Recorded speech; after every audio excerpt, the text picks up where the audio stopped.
Hello everybody, this is some random Neko, waking up from her nap to greet the world for the day. And by greet, I mean learn something new, because until I watched this anime, I had no idea Formula 4 racing was a thing. But here I am, learning that it is in fact a thing. Which also means Formula 3 and Formula 2 racing are a thing, but that's neither here nor there.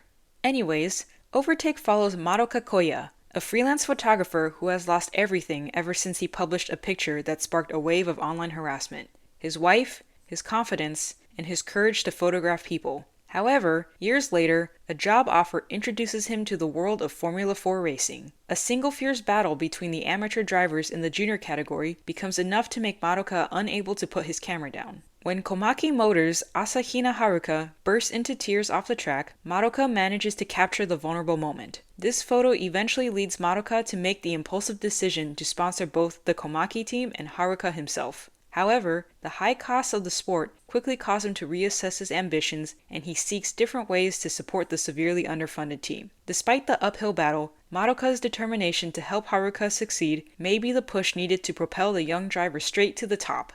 So despite what the summary says, the focus of the story isn't solely on Madoka. In the beginning, he serves as our entry point into the world of F4 racing, while also acting as that everyman who needs everything explained to him. Thankfully, they don't do it in a way where it feels like you're being read the Dummy's Guide to F4 racing. Instead, it's done in a manner that feels like you're naturally learning more about the sport just as Madoka is the deeper he gets into it. Then, once we've gotten into this world, we're able to fully dive into Haruka's story, which runs concurrently with Madoka's. There's actually a pretty good balance of focus when it comes to Madoka and Haruka's individual stories, and how both intertwine into a shared journey of overcoming the past and reigniting passion for what they love in ways they wouldn't have expected. It's also interesting to see the various aspects of F4 racing, since it's not a sport you would see every day. Usually shows and films focus on F1 racing, auto racing, or street racing, so it's nice to see something different from the norm. In terms of the overall story, it's got a lot of drama. You got romance drama, rivalry drama, competition drama, and personal drama, with heavy emphasis on the personal drama, because it seems like every character has something going on that either another character helps them overcome, or they just figure it out for themselves with a little help along the way. I will say though, I really like how they bring closure to Madoka's personal drama. There's no grand comeuppance or vindication on a broad scale. There's no press conference or social media apology post made. Instead, it's treated as a small and quiet affair between two people, Madoka and the person the photo emotionally affected the most. And even afterwards, it didn't magically cure his PTSD. It was just another step of many in the recovery process, so points for realism there. And despite Overtake being a sports anime focused around F4 racing, there is a good amount of discourse involving photojournalism and the morality of the profession. However, the anime never really delves too deeply into it. It simply presents the topic and how the characters feel about it, then leaves it at that. Now enough talk about Madoka and photojournalism. Let's move on to the other characters in the cast. First up is Asahina Haruka, the other half of our dynamic duo. He's a teen driven to get first place as an F4 driver for reasons that you'll learn later on. He starts off as quiet and cold, thinking Madoka's just some guy who wants to indulge in an inexpensive hobby without wanting to really learn a single thing about it. But once he realizes how serious Madoka is, he slowly starts to open up and begin the process of overcoming the trauma of his own past. Next are the other members of the Komaki Motors team, Komaki Kotaru and Komaki Futoshi. Kotaru is Haruka's best friend, who serves as the comic relief, but he can be serious when he needs to be, especially when it comes to helping Haruka achieve his dream. Futoshi serves as the substitute father figure to Haruka, and Madoka's fellow adult buddy who helps explain things through a team leader and mechanics perspective. I love this father and son duo a lot, and how they add so much to Haruka and Madoka's characters. The dynamics between the four of them is also great to see. It's like watching a group of friends having fun with the common interests they share. Then there's Saiko, who's Madoka's ex-wife. She's a pretty good character, and it's always nice to see a couple that broke up but are still friendly with each other and not just snipping at the other the entire time, which, while funny, can get tiring really fast if not done right.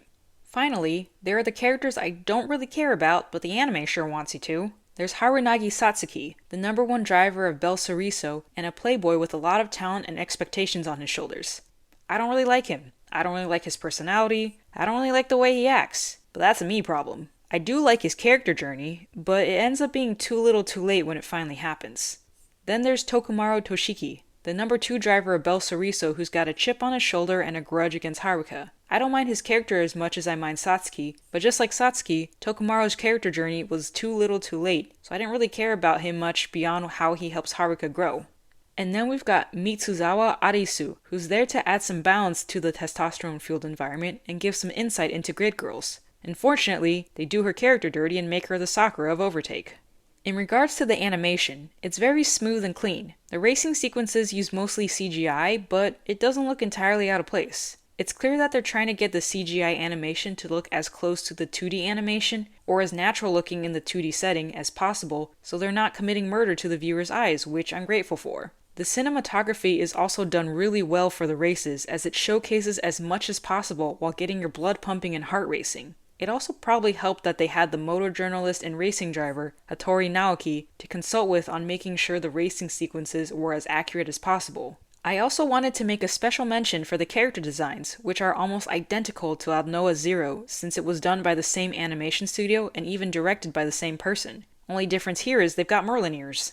The music's nothing to write home about. The opening and ending songs are pretty good, at least good enough for me to put into my playlist to listen to whenever. They're the inspirational kind of music which ties well into the theme of Overtake. The opening sequence is also pretty creative with the use of photo shoots to introduce the characters we come to know, and I also like how they reveal that it's Madoka who's taking the photos at the end, which feels like a really nice touch considering what we learn about his struggles. I honestly don't remember the soundtrack though, as it's not really that memorable. The only time I pay attention is when it's used or not used during emotional scenes or moments with weight to them. Now I mentioned earlier that Overtake had a theme, and that's the phrase "ganbatte." It's a general phrase of encouragement that means do your best, though in the anime they translate it as go for it. What does it mean to go for it? When you say "ganbatte," are you cheering for the person you're saying it to, or cheering to make yourself feel good and like you've contributed to that person's success? And how do you truly go for it?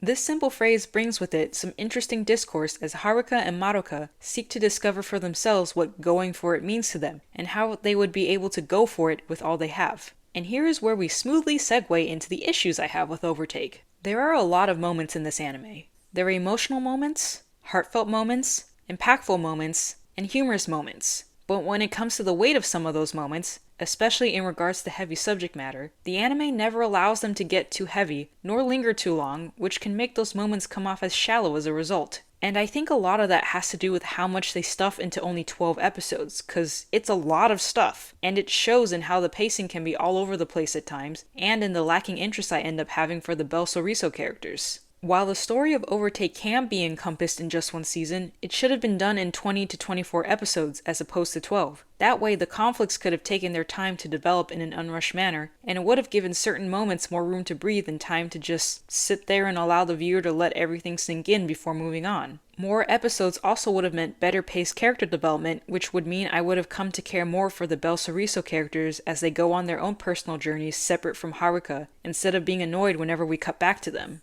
It's like if in Cars, we keep cutting away from Lightning McQueen in Radiator Springs to a rivalry between an obnoxiously cheerful The King and a tsundere Chick Hicks while they're going through their own respective introspections about their insecurities along the way. It just doesn't really work with the amount of time that's been given. And I especially don't like the travesty that is Arisu's character. Like, they really do this girl dirty by making her the Sakura of Overtake, where her entire identity centers around her crush on Satsuki. And while she does have her serious moments, it's still centered around her crush. Every time I see her on screen, I just want to grab my computer and shake it while screaming, "Jesus Christ on a cracker with holy cheese, pull yourself together, girl! She's supposed to be a grid girl. Show me what that's really all about. Give her something to do besides anything involving Satsuki for Pete's sake." If you're only going to have 12 episodes to tell a story, you should have focused more on the main duo and delved deeper into the discourse you presented around them.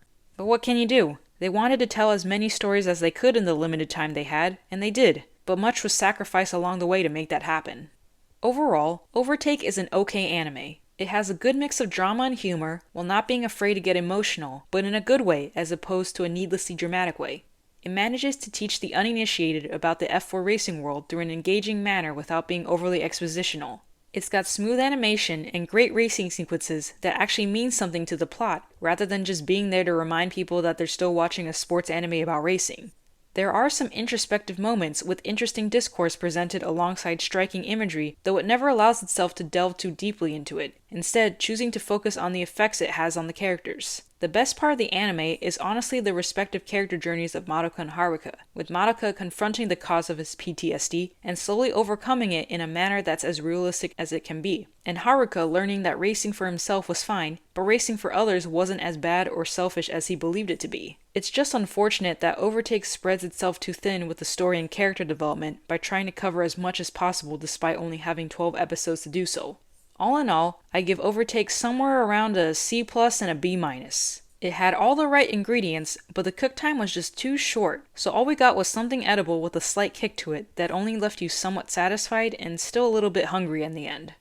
I hope you guys enjoyed this video. Reminder that this is just my opinion, so you can take it with as many grains of salt as you want. I don't mind either way and would love to know your thoughts in the comment section down below. Also, sorry if this video sounded a little nonsensical or was kind of rambling at some points. I've been trying to settle into a rhythm for making and posting videos, but life is currently refusing to let me settle into anything right now. I'll still do my best to keep making lemonade with the lemons being thrown at me though. Well, when life gives you lemons! Anyways, feel free to like, subscribe, and comment which anime you'd like me to give my 2 cents about next. This is some random Neko going off to take a nap now. Don't forget to keep calm and just meow.